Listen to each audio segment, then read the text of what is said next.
Welcome back and welcome to the One More K podcast, episode number 49. We are here today with Ned. No surprise. Good evening, Ned. Good evening, Marcus. It truly is evening this time, 11 p.m. I am dedicated to the cause to be here at 11 p.m. Wow, love it. And not so late, we have with us today the special guest, Jonas Jacquet, who is based in Munich. Good afternoon, Jonas. Good morning, good afternoon, Ned. Thanks for inviting me. Awesome. You are the co-founder and CEO of Sporthunger.de. Sport appetite, sport, whatever, and I guess.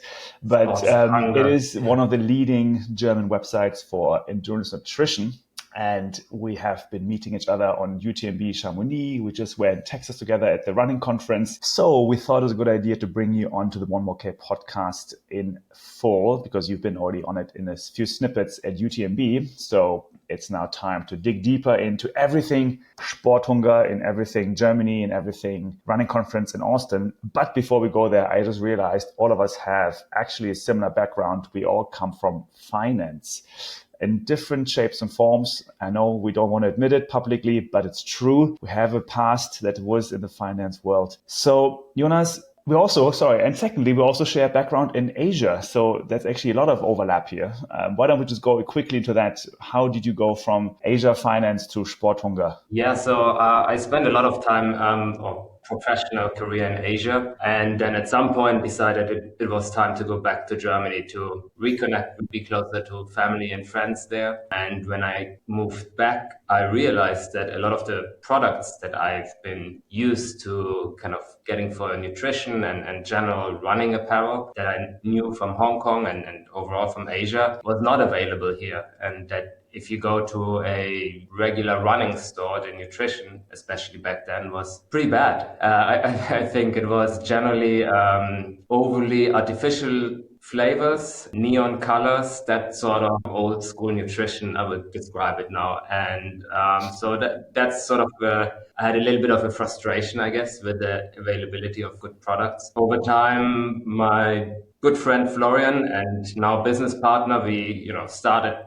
talking, somebody should bring these products here and start distribution and make sure these products are available. And that's how kind of this idea started. And that's, 2020, beginning of 2020, we started Sporthunger then. Nice. You were based in Hong Kong, right? Just to get this right. Most of the time. So I spent a lot of time in Thailand, in Bangkok. That's where I studied actually for a couple of years, and then had a little startup in media, and then I moved to the UK, where I studied for another year, where I started then working for a large American bank. And then I moved out to Hong Kong, where I spent altogether about 6 years, I would say. And then I had another short stint in South Korea, also for that bank. I have been doing my research on LinkedIn, and to be fair, Marcus does the research. I just repeat what he sends me. But he sent me your LinkedIn bio, and in Bangkok you did it says on LinkedIn plain.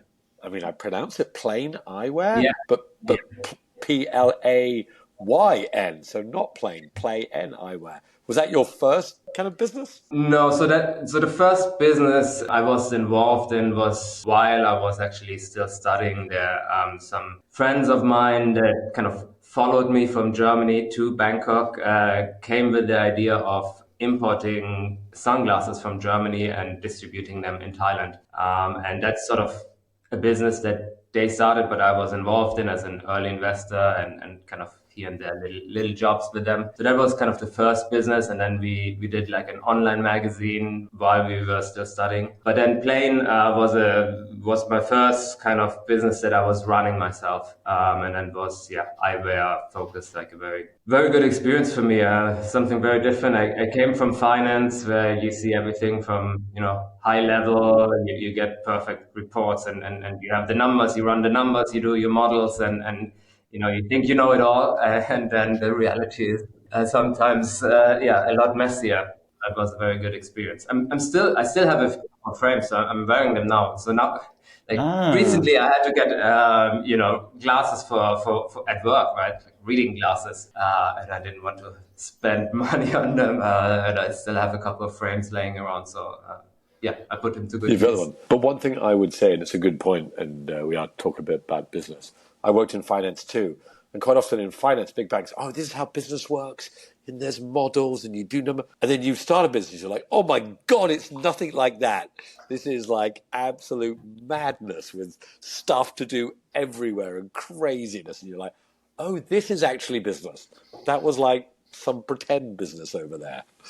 Exactly. That was exactly my experience. Yeah.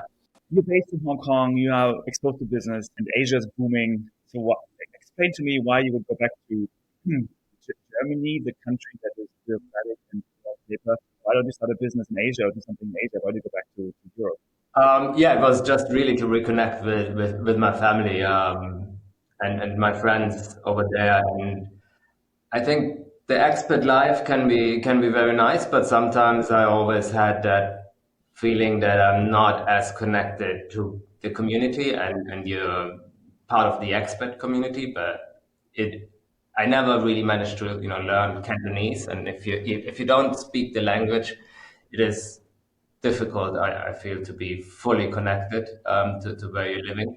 And that was one of the things that kind of bothered me. And I had another business opportunity where a friend asked me if I wanted to work for him, that I could, do remotely. And so it felt like a good moment to do that. Now, in hindsight, the timing was actually quite good because just a couple of months after we left, the protests started in Hong Kong, and then during COVID, I was very lucky actually that I was close to my family, and it was a lot worse the situation, I guess, and the measures taken by the government in Hong Kong, and so yeah, it was actually a really good timing for me personally. Timing was good. I lived in Hong Kong for 10 years. My sister still lives there. She actually teaches at the university, and you're right. It is truly one of the most magical trail running cities in the world. But those years just after you left in the COVID years were maybe not the most fun in the wonderful Hong Kong. I want to jump to the present quickly because we had just had these exciting, it's called The Running Event, TRE. It's a very innovative, exciting name, which happened in Austin, Texas. Yeehaw! And we met there. It is apparently maybe the largest retail show for running in North America, maybe in the world, depends who you ask. But I want to spend some time on geeking out what you have seen at the running event. We spent a few days together there, but also you were by yourself going through the hundreds of booths, hundreds of retailers, hundreds of brands. Why don't we just start with what were the most surprising things you've seen at the running event? And you also have been to quite a few before, so it's not your first one. It was my first one, so I'm of course have a different perspective, but it was your, I don't know, third or fourth one. So why don't we just tell them about what's been the most surprising insights from spending a few days in Austin at the running event? Yeah, so this has been my third year going there, and the event grew every year, so it's gotten bigger and bigger. And I feel like compared to last year, it was a big jump in the number of brands that were represented there and the number of overall visitors. It's gotten it moved, I feel like, from a trade show to a trade and marketing show, I would say. So you have a lot of influencers now that go there and like believe in the run, and others that review products there. So the brands use this not only as a tool to connect with retailers, but also to present their brands there, and through those influencers and media, to spread the word about the exciting new stuff that's coming down the pipeline and that they are doing. And yeah, it just got busier this year even more, and I was again surprised. It was a very upbeat mood, I would say. Everybody was very positive about what's happening in running, and especially in trail running, but also road running. Obviously, it's a very marketing and sales driven event, so of course everybody has to be positive. But that was like a generally positive atmosphere. We could see a lot of brands that come more from the fashion angle, I would say. So something like Bandit or Satisfy, these kind of brands that looks and feels very different than a lot of traditional running apparel and running equipment companies. So that for me was the overall biggest trend. I think that running is becoming more and more of a fashion kind of statement, what you wear. And I think people look a little bit less maybe on the functionality, although these are all brands that pride themselves in the quality and functionality of their products. But the fashion side of things has become quite obvious, I feel like. It's interesting in that you're right. Running sometimes was a bit dorky. And I always remember when somebody once called me a jogger, and I took this like complete offense at the idea. But to be fair, today the pace I go at is probably jogging. But to your point, what I'm hearing you saying is that running is not only cool with runners, it's like street cool, or like it's just cool. Is that what you're saying? Like it's cool to show that you're a runner as well as just be a runner? Yes, and I think a lot of runners are not just grabbing the next T-shirt and running pants that they have to go out for a run, but they put thought into how it all matches up when they go for a run. At least road running in the cities or in the bigger cities, and that kind of I think goes hand in hand with the trend that I feel like we've seen at least in Germany is the run clubs or run groups. We've seen a lot of kind of new groups that get together once a week to go running together, and you have people use it as an opportunity to meet other people, and it has become very, very a social kind of exercise almost. And to me it feels very different than when I go running. Yeah, it's the amount of running clubs happening at the same time. Like the whole agenda was full with 6 a.m. run club, 7 a.m. run club, 6 p.m., 7 p.m. So all the brands organized local running events with run clubs throughout the whole week. It was not just a 2-day conference. It was like a 5-day running spectacle with all the run clubs. Was it similar the last few years, like the run clubs getting involved? You had the brands doing kind of group runs, but less of the run clubs. And I don't know about the Austin run club scene, but at least in Germany, a lot of the running clubs that you see now, they didn't exist like 2 years ago, right? A lot of them are brand new. I still find the idea, I mean, I have to go to like fintech conferences and finance conferences, which are boring.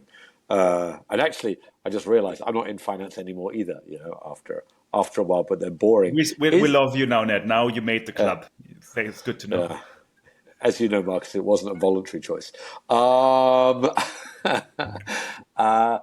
But so just a silly question. Like, isn't going to like a running conference more like a holiday? I know for you guys, you've got to sell stuff. I'm like, oh my God, are there any people like me? I would just go and like geek out about the whole thing. I'm like, oh my God, this is so cool. Or is everyone actually there just hustling, selling stuff? No, it's you're right. It's fun, right? And I remember the first time I went to UTMB. I was running the CCC. That was 2019, and I saw Jamil Curry. I don't know. You know him. Back then, he was putting out a lot of videos and a lot of video content, and I saw him walking around, and I was thinking, this is kind of part of his job. What a cool thing. And then this year, when I met Marcus at the expo at UTMB, we were also talking like, this is part of my job, right? And I feel like very lucky that this is actually part of my job. I don't have to wear a suit or a tie. It's very relaxed atmosphere, great people that you're meeting, a lot of cool new equipment, and you talk about running, which is awesome. Which was more exciting, meeting Jamil Curry or Marcus? Marcus, of course. What a question. Switching gears, I think we need to double down a bit into different parts of the running event because, of course, we are a bit more on nutrition. You have a nutrition platform, but the most striking element to me was the shoe brands. Like, Ned, I'm not kidding you. There were maybe 30, 40, 50 different shoe brands. Yeah? It is hard to comprehend what's going on in that market because from the outside, it looks like Adidas, Nike, of course, Brooks, the old guys, and then you have the new guys, Hoka and On, and that's maybe some others, but there are like 30 more out there who I never heard of, never seen before, because maybe I'm not in North America, but it was striking how that market is still growing. That was one observation. And the second one, everyone is going into the massive foam shoe. Everyone has foam. Even people had foam merchandise, foam chairs. So it was just everything was about foam. Not about foam food, but about foam shoes. So Jonas, what was your impression on these foam shoes? Have you tried them? Would you buy them? What do you see happen in Germany in that connection as well? Yeah, so I looked at nutrition first and then apparel. I mean, we also do apparel, but nutrition is always kind of the first focus for me. But I was surprised by how many new players there are in the shoe business and companies that do something relatively different now decide, I need to develop and produce a new shoe. So that's going to be a tough business, I guess. I mean, so many new players and everybody coming with something different. That's going to be interesting to observe how that plays out over the next 2-3 years. We are going to stay away from the shoe business. I think it's just not what we're good at. And yes, I observed as well that a lot more foam cushioning. That seems to be the flavor of the year, I guess. So on the nutrition side, that would be the high carb, and on the shoe side, that's the high foam, I guess. So those are the two trends in that sense, I think.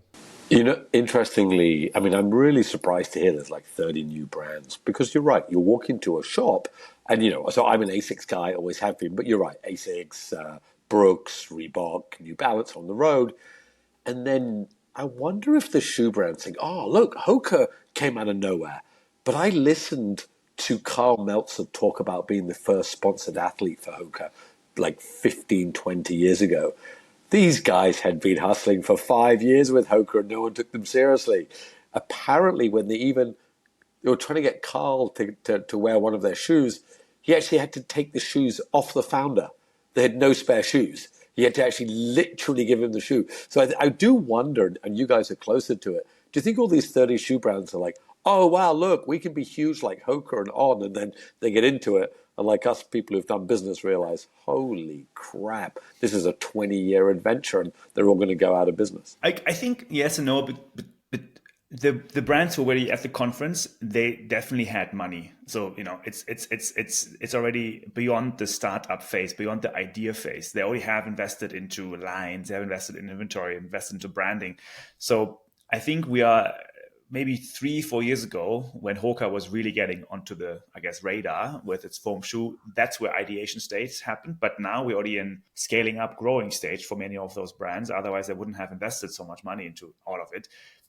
I think we are beyond ideation, and we are going to see probably at some point consolidation, right? It's just like in this AI startup game right now, where the hype cycle is, let's make some AI companies. And I think it's more about, it must have been happening on the supply chain side, that manufacturing got very cheap for foam shoes, that many brands can start now and fairly easily, I would say, to come up with such a big brand in no time. Yeah, a lot of the new brands that I've seen and noticed, they're not entirely new companies. Very often it's companies that did apparel or compression or other stuff.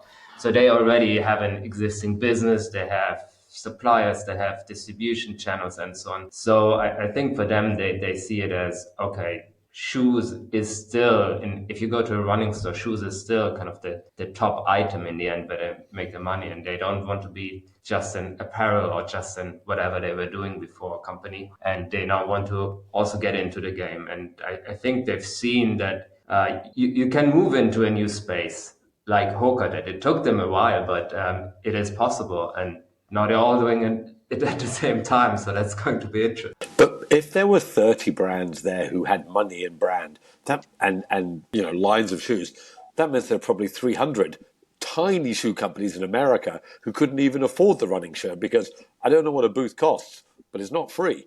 So those 30 companies, I do wonder how many tiny little brands are out there.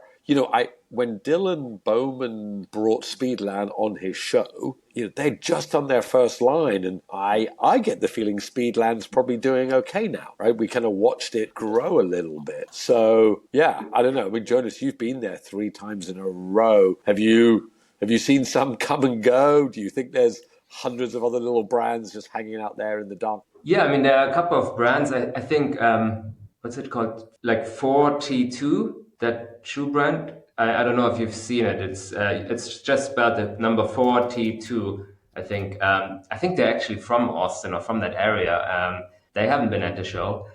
So there are a couple of brands that definitely didn't make it or didn't want to spend the money on that.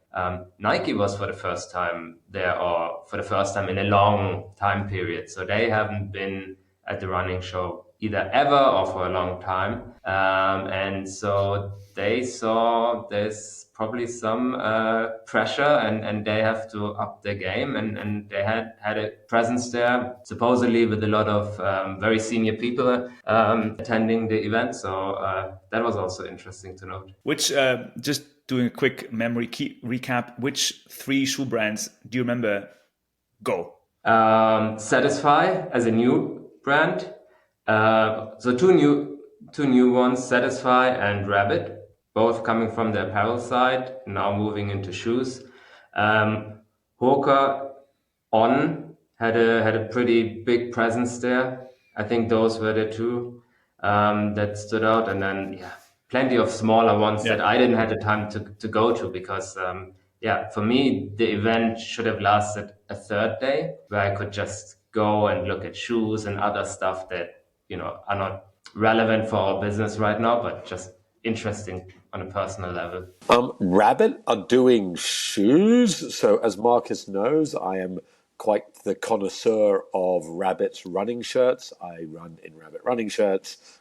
If you're listening, Rabbit, I'm over 5 million views on LinkedIn, so throw me some shirts, people, because I'm making it happen. I did not know they're doing shoes. Are they really into it? Yeah, they started this year with the road running shoe, and they're expanding the lineup. I don't know how much I can say and how much is public, but they're moving into the shoe business. See, that tells you something. That tells you something, right? I think, and even our dear Patagonia friends, who I, of course, love as a brand, they had also a presence there. I talked to them a bit.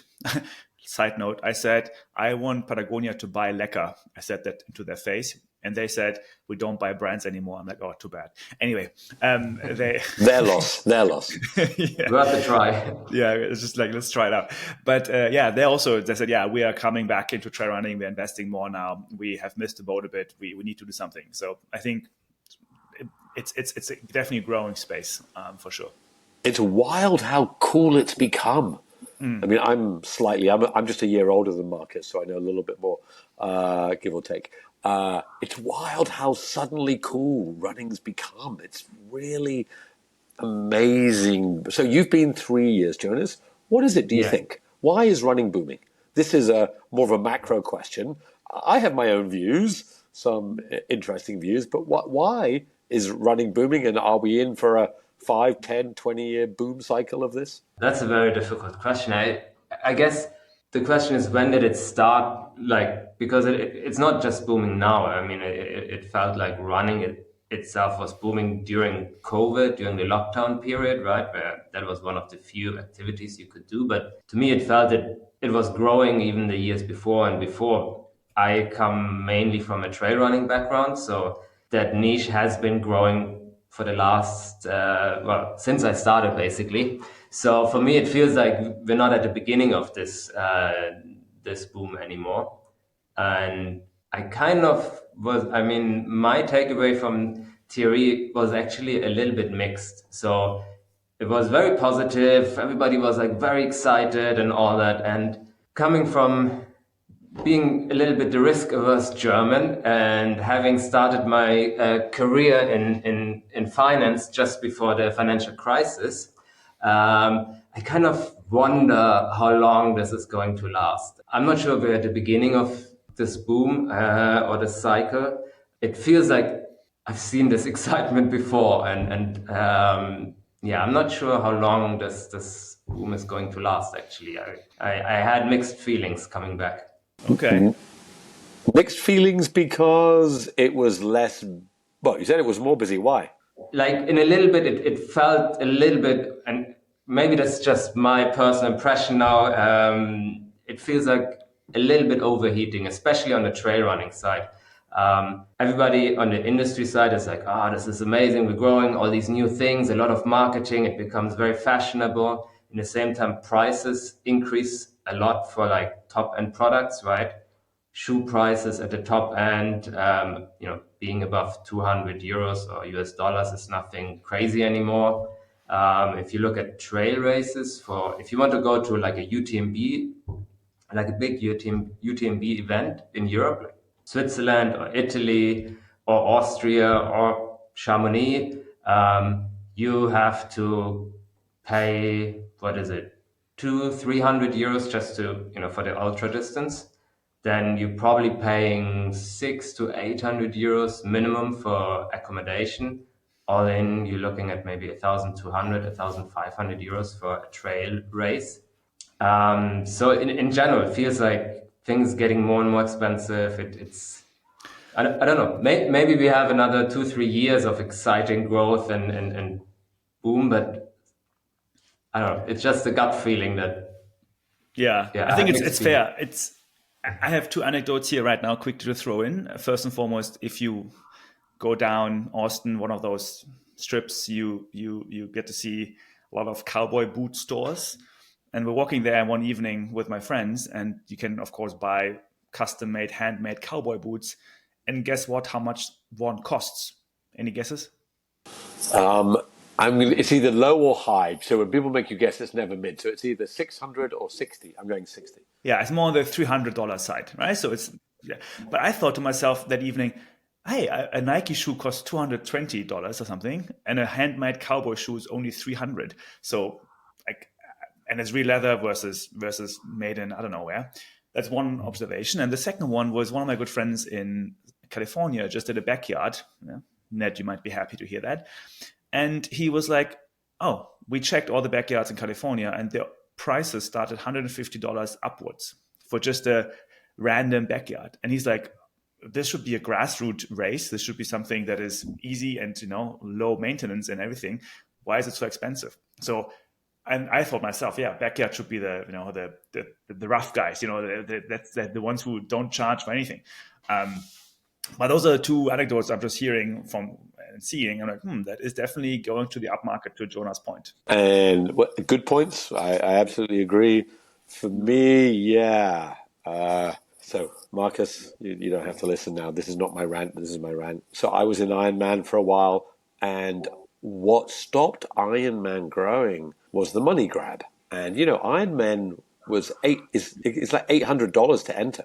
Right? Kona's over 1,000 to enter, and you could see everything became so money centric that the soul fell away. And I think that's what we have. I think that's what will stop the boom. The soul, the beauty, we're still cool kids. The minute you're not cool is when everyone does it, right? It's like marathon's not as cool anymore from that side. So yeah. And I must admit, I had two personal experiences, which I think not one personal, one that everybody saw and one personal, that I always like to be positive, but Jonas, I think I'm with you. I think we're reaching a bit of a zeitgeist. Number one was the infamous Courtney at UTMB, Tour de France type crowd when she came through that little segment, and I'm like, okay, like is that like the most ridiculous little thing? Like And then the second was, again, I was in America and I walked into Nordstrom's, which I would never recommend because shopping is the worst experience in the world. And I hate shopping malls. Nothing against Nordstrom. I hate all shops. And the Hokas were in the fashion section. They were not in the running section. They were in they were literally in the fashion section. And let me tell you, plenty of non-running fashion people. And hey, nothing against Hoka. If one day Lecker is in every store as a just food that everyone buys, not to do with running, I'm all for that. But I was like, what? We've got Hoka in the fashion section. And to me, once you strip out the soul of how cool trail is, people will find something else and they'll drift away. True. Let's talk about something more exciting. Maybe it's a nutrition segment, which you are in, of course, most of the time, Jonas. Yeah. What have you seen at the show? Which kind of products, brands? I mean, we're open here, so anything that you feel sharing, go ahead. That you are excited about, trends in the nutrition part. Yeah, so I think first of all, more brands. That was just an observation, just a number of different nutrition brands that had a presence there. A lot of new brands as well. So that was very nice to see, very positive. I think I like to discover new stuff. A lot of them are small brands, right? It's unlike shoe business. It's like, two co-founders that stand there with their products and you talk to the owners and the founders and that is always great. I haven't seen anything where I went, wow, this is different. Now I have a big bag full of samples here that I have to work my way through. So maybe one of them will just taste amazing and I go, wow. But in terms of looking at the ingredients and so on, I haven't seen a lot of new takes on it or something that's completely different. But I do see a lot of brands trying to figure out that high carb trend and how to make high carb work easier and how to make it more accessible and how to help athletes take in a larger amount of carbs during their activities and during training. And that's a trend that I will see continue and fully play out in the next year, definitely. Isn't that, so for me, I'm fully into that. I read David Roche's epic Leadville report where he consumed 100 gels and, I went all in on it and works for me. Let's talk business. Is this literally just like a free boost for nutrition brands? People go from taking 2 gels an hour to 4, and therefore nutrition brands get to double their revenue. Is it as literally as simple as that? I think to some extent, yes. I think ambitious runners up to the elite level, I think if you compare probably the average carb intake per hour next year with what happened 5 years ago, I think you would find quite a significant increase. I think probably a lot of athletes look back over the last couple of years and think, maybe I was underfueled the whole time. Maybe I could have, especially athletes that at the end of their career, maybe they're looking back like, maybe I could have done even better. And I'm not, close to elite level whatsoever. I'm absolute mid-pack. But I'm looking back at a couple of races and I'm thinking, I probably should have done way more nutrition training back then. And even 2 years ago when I was in the nutrition business, I think in the beginning, I always thought there is sort of your own limit, how much you can take in when it gets uncomfortable. And that's where that's the amount of carbs you can take in per hour. But exactly listening to race reports like this makes me feel like, okay, maybe I need to try and push past this, feeling of being uncomfortable for a while and see how much is actually possible, because I'm pushing my body, I'm pushing my muscles, my entire system actually when I'm training, right? And it's uncomfortable sometimes, but only my digestive system, I'm saying, this doesn't feel good. My stomach doesn't feel good now. No, I back off, right? So maybe I can try to push it a little bit. I feel more stupid than you because I've been running for 35 years and it never struck me until I read David Roche's report. And after 34 years, I literally read that report and I'm like, hold on, I know my Strava tells me I use 400 an hour. Yeah, I've only ever taken 200 and I never even made the leap myself. It just seems ridiculous. I never made the leap. And then, I told Marcus, I'm going to the shop. Even though I am a tiny palaleca, I'm paying full price. So now, I go out and do 50K on a week, most weekends. I'm taking 30, so I'm taking 4 gels an hour. I'm out for 6 hours, taking 25, 30 gels in that period.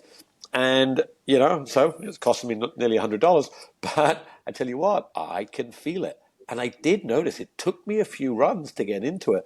But I think, look, it's just logical. More in, you can last longer. I wonder why it took us so long to figure this out. But hey, look, for me, I'm a believer. Yeah. The impression I got, actually, other way around. Let's ask a question. Do you feel that the nutrition market is growing? So, like, new brands are coming to expand the market, or is it more of the market stays the same and brands are fighting for market share? Which dynamic do you observe? I feel well, at least in Europe, I feel like the market has been growing exactly because nutrition has become more of a topic that athletes talk about. It's more and more being acknowledged as a key puzzle, a piece of the puzzle that you have to figure out. Otherwise, you're not going to be competitive. And that's something, I guess, in cycling, you probably talked about this already for a while, but now it comes into running even more, and especially trail running. And I think that has been, a big topic over the last couple of years, and it just increased over the last 2 years. So I think that increased the market Right. for sure. I was surprised a bit to hear on the floor, let's call it this way, some rumors and some insights about nutrition brands starting lawsuits against each other. There is definitely some bad blood about copycats and about this and that, and my take was interesting. I mean, there's I guess the high carb crowd, mountain, never second, precision.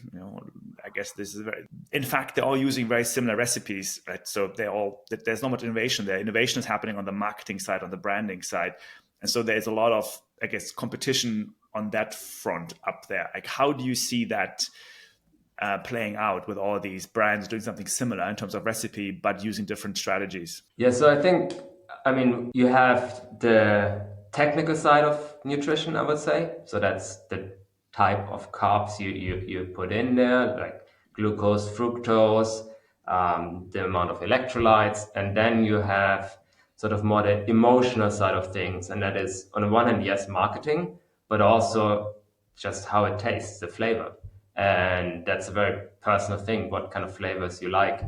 And I think we're all very different in terms of what kind of flavors and what preferences we have. So I think it's good that we have a lot of different brands because we all have such different preferences in flavor wise, really. And if you take in a lot of carbs over 4 or 5 hours or 15, 20 hours, you need to feel like even before you start running that you like the flavor, that you're almost looking forward to taking that, not like, I have to take that gel, right? So I think it's a very positive thing that you have different companies doing things slightly different, maybe here and there.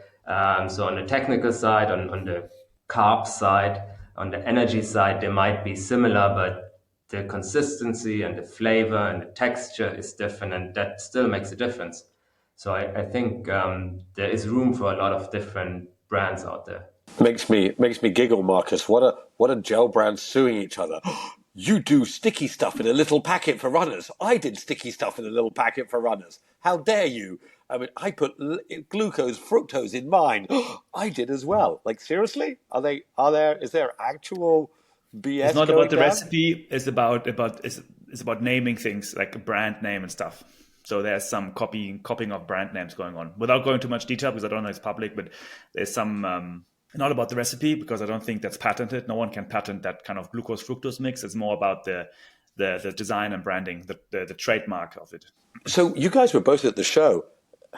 Let's face it, shoes are shoes, running shorts are running shorts, tops are tops, and energy is energy. Is everything just brand? Is it? I mean, people are just buying brand, aren't they? When it all boils down to it, like you're gonna run the same race in Hoka's, Ons, in this different shorts.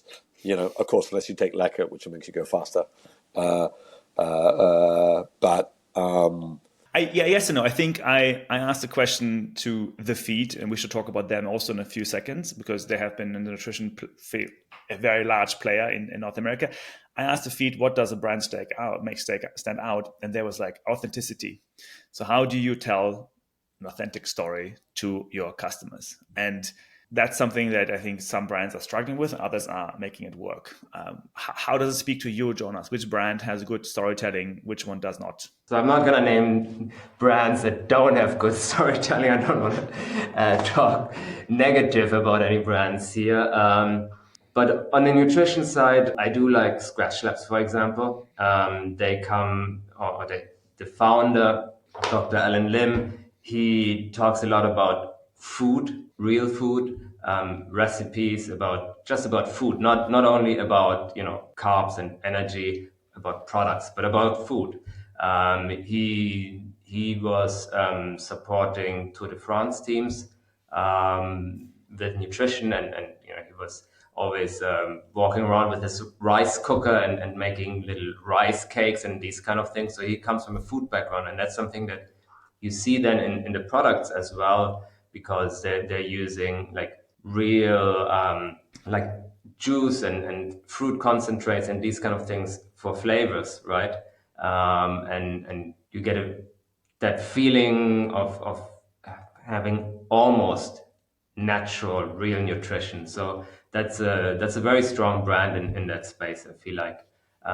Obviously, Morton does very strong branding as well. Completely opposite spectrum, I would say. Very technical, very performance-oriented, stripping away, the flavor element, the color element, and all of that is not only something that you see in a product, but also in their marketing, right? No colors and very reduced to the technical performance part. So these two brands, I think, do it really well on the nutrition side. So I love the idea of brand. So I'm a sales and marketing guy. I adore the idea of brand. And for example, I was looking for a running backpack. I'm over in the next few years. I want to do some it sounds very silly, but Ricky Gates type adventures, just heading out there. But for me, I was only ever going to buy Ultimate Direction because when Anton Krupicka does a little video of himself with his bag, that says. So I think Marcus is right. It's as beautifully authentic as it can get. What I'm wondering, I think Liquid Death is one of the greatest brand stories there is. Is there room in running for a humorous, because I haven't yet found a funny, humorous, somebody who's really stepped outside. Like, for example, endurance water. It's water that makes you go far. Liquid Death is just, by the way, and Liquid Death, the head of marketing, is an ultra runner. Andy, forgot his name. He's like a serious runner. Are there any brands that you saw at the running festival that did not take themselves seriously at all that stood out? Or is everyone just being authentic and cool? I can't think of any brand jumping in here. I think there's one new brand that's in the natural nutrition space. They call themselves Crybaby, was that? I think at least the naming that doesn't try to be too cool. But in general, it's not a trend at the moment. I feel like it's much more the fashion and the coolness trend. But I think branding only goes so far, especially in nutrition, but also in apparel, right? It's the reason that you try it on. It's the reason that you are interested in the brand. But you're not wearing your Rabbit High Country running shirts because they look cool. You also like them because they're extremely practical and fantastic to run in, right? I mean, to be fair, yes, they are fantastic to run in. My favorite one is the donut one because it is just ridiculously cool. To be fair, it is also a fantastic piece of kit as well. Another brand in that space, T8, for example. So we that was one of the first products that we actually brought to Germany was T8, and nobody knew the brand here, right? And we just convinced a few people to give it a try, and it's just fantastic to run in. And there's a lot of people that we converted to T8, and they say, I don't want to run in another pair of running shorts anymore, and they keep buying it. And so there's that aspect as well. If you have your favorite running shirt or your favorite running shorts, you try them on because of branding and somebody selling it to you, but buy it again or you wear it again and again because it works so well. Great point. I mean, great point. To be fair, I mean, we had John Ellis on the show. I can't ever imagine running in any other running shorts. I mean, he as an ultra runner, and I remember before I brought them, someone said, "Yeah, you don't need a backpack again. When you got T8s, you can put everything in the waistband." I'm like, "What are you talking about? That'd be ridiculous." And he said, "Yeah, no, you can literally just do a 100-miler in these shorts." So you're right, actually, Jonas. You go start with a brand. If the product's crap, you're not going to stick with it. And the ones that last the test of time, and I think you highlighted T8. Yeah, I can't even imagine why people wear any other shorts. Exactly. And T8 was almost the reason why I started the business earlier. So when I left Hong Kong, like the day before my flight, I went to pick up another pair of shorts and 2 pairs of the Commando's underwear. And so I went directly to the office. And typical Hong Kong style, it looks like a residential building. You go up the tiny elevator and it's like a super, super tiny office, right? And Mark was there and it's like, almost no space. And I remember that moment where I talked to him about how great the product is. And I almost said to him, like, maybe I should try to bring them to Germany. But I didn't have any kind of context in the business there. I had another, job opening there that I was taking up in finance. But I love the product so much that I thought, like, maybe I can help these guys somehow. And then, a year later, we started our company, and T8 was the first product that we said, like, okay, we need to bring that over. It's so good. So the feed has been growing tremendously in the last years in America as the go-to nutrition platform, and we leave them for now. We will have them also on the show eventually, I believe. What have you learned from them? What can you do to grow similar in strength and growth in Germany? What is your take on new strategies to become even more bigger online player in, let's call it Germany, Switzerland, Austria? So first of all, every time I go to TRE and the US, I am being reminded by the size of the market, how big the US market is compared to Europe, and where Europe you have all these, countries with their own preferences, especially in nutrition, right? Different labeling requirements, a lot of hurdles. So it's yes, we say it's one market, but in nutrition it's a lot of small markets with a lot of friction in between. So first of all, I'm always reminded by how big the US is and how big that market is. And obviously I see the difference, right? They have robots in the warehouse, and we have my wife and myself that handle the overflow orders if we're getting busy in the summer season and we come in on a Sunday to make sure that everything goes out on time. But we can focus on the things that matter to our customers, and that is, first of all, making sure the products go out on time. We ship equally fast as an Amazon order, right?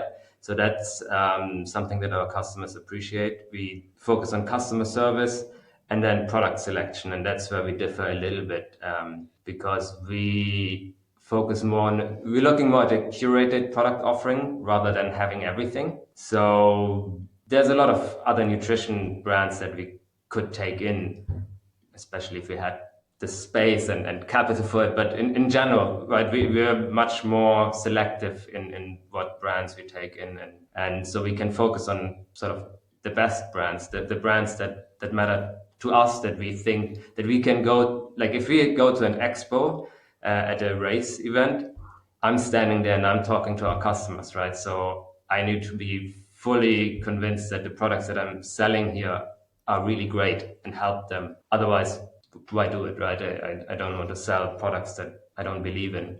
So I think that's something that where we have to, be different, because we don't have the resources of a huge company like The Feed. We just started a lot later with less funds, more as a side project. And that's where we have to differentiate ourselves in some way. Marcus, I don't know. So I appreciate it. Jonas, have you built your business yourselves, bootstrapped, like what I call the proper way? Yes, we had like one small funding round, but that was like a friends and family kind of round. So we started as a side business while I still had my other job for the first 2 years. My co-founder, he's still doing another job. That's the way we kind of started and grew the business. And Marcus, do you know? Because I don't know much about the feed apart from the fact I see it everywhere. Is it a VC-backed business, Marcus? Do you know? I don't know about that part, but I do know that the founder, Matt, who I'm also invited to the One More Care podcast, is an ex-tech entrepreneur in the Bay Area. He sold a company 2018, something around that. So he started the feed with, I'm sure, some funds available and experience in growing the tech business. I think they have VC backing, yeah. Yeah, that would not come to a surprise to me. Yeah. That's definitely a different journey, right? Yeah, that's interesting. So what's the plan for you? Like, how are you going to grow? What are you going to focus on? And of course, for full disclosure, I have to say you're also selling lekker, so I don't want anyone to be confused here.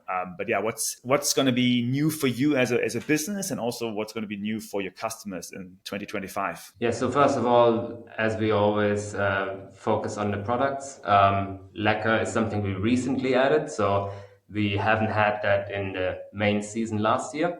So that we believe will bring us some growth. We have a couple of, I would say, natural nutrition products at the moment. So lekker, Supernatural Fuel from the UK.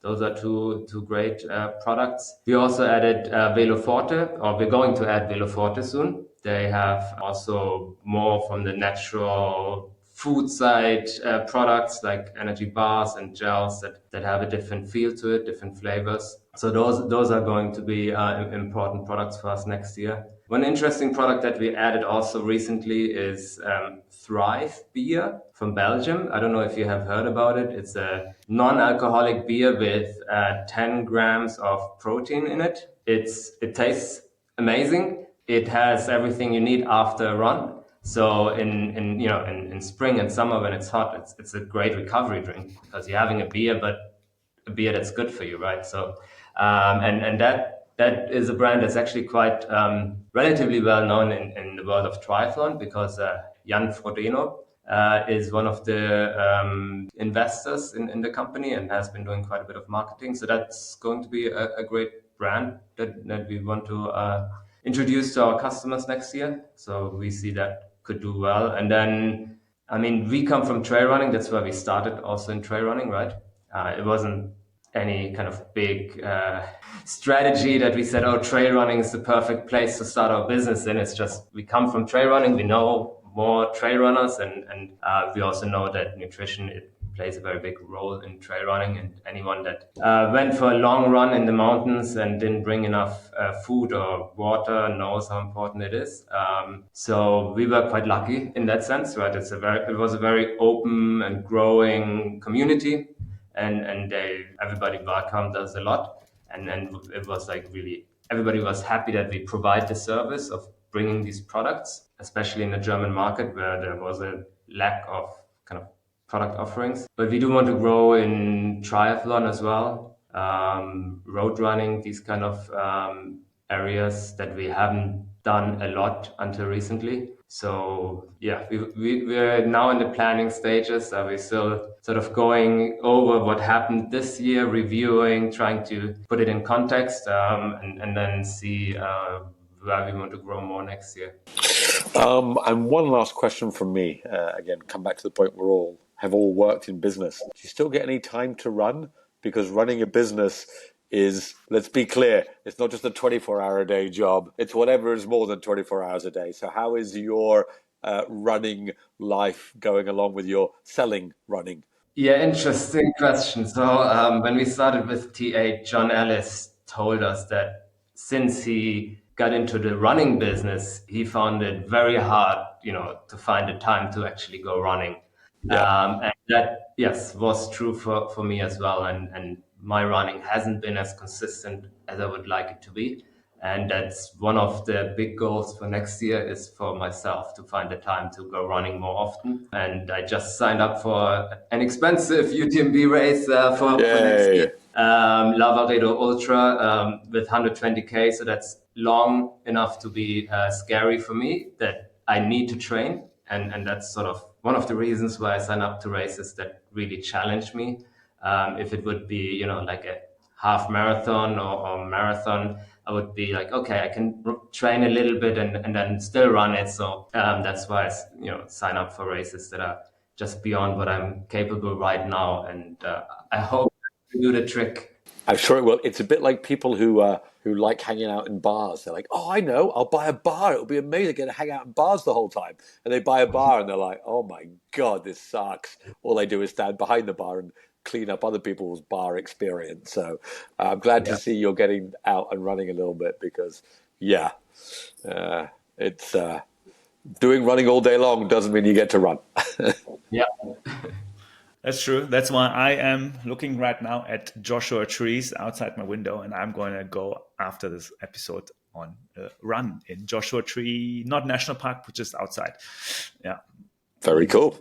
Fantastic. Jonas, thank you so much.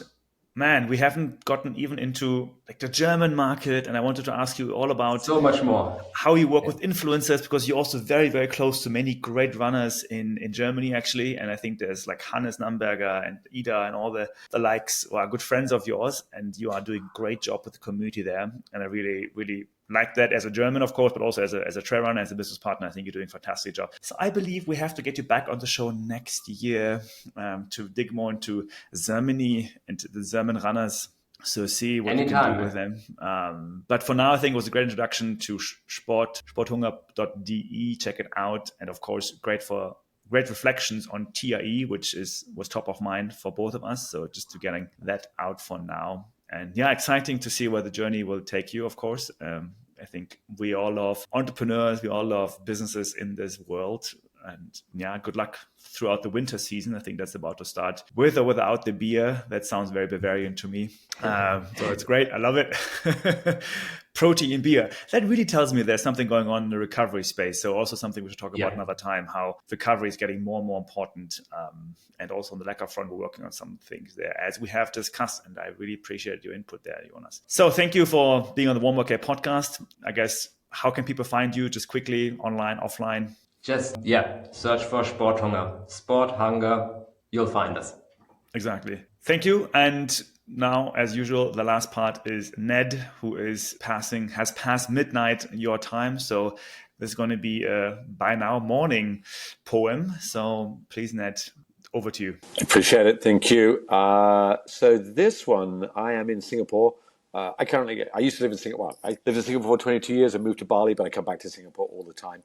As I flew in, and Marcus, you will know the East Coast. It's the Singapore Marathon this weekend, which when I first came here 23 years ago was an unimportant event. And to just tell you how unimportant it was, they didn't close the road, and the lead runner got knocked over by a bus. Like literally, that's what happened. No one cared. Today, something like 55,000 compete across the marathon, the half marathon, etc. Anyway, I had a coffee with a gentleman who's doing the marathon, and my favorite ever article, Marcus, I don't know if I've sent it to you. And so I was like, I must send you my favorite one-page article to motivate you for the marathon. There was a famous author called George Sheehan. He was a runner and a philosopher in the 70s and 80s, and one of the great writers. And he wrote a one-page thought piece about the marathon called Reaching or Grooving. And I will share it. It's the most inspiring piece of sports writing ever. And so this one is inspired by Reaching. It's called Reaching or Grooving by Dr. George Sheehan. It's also a bit of a rant. Let's do it. This one's called Reach for What You Cannot. Reach for what you cannot. Enough of this nonsense of aiming for achievable goals. Even vaguely achievable goals. You learn little by finishing. You learn nothing from easy. A goal that is within touching distance isn't a goal. It's just a thing you can do. It is a goal with a wide net without a goalkeeper. What does that do for you? It confirms the idea you did something, but not a thing. Not actually a thing that you learn from. Don't reach for what you can. Reach for what you cannot. I cannot run 500k in one go. I cannot run 75 loops of Laz's backyard. What can you cannot? You train for cannot, not for can. You stop eating shit for cannot. You eat ice cream for can. You do the hard reps for cannot. You train easy for can. Let's step the F out there. Let's yell, I cannot, and I will. Let's do this, people. I cannot run 500k in 75 hours, and I will do it. What can you cannot? LFG, Ned. Thank you, Ned. Cannot. Okay, now I need to reflect on this. Okay, all right.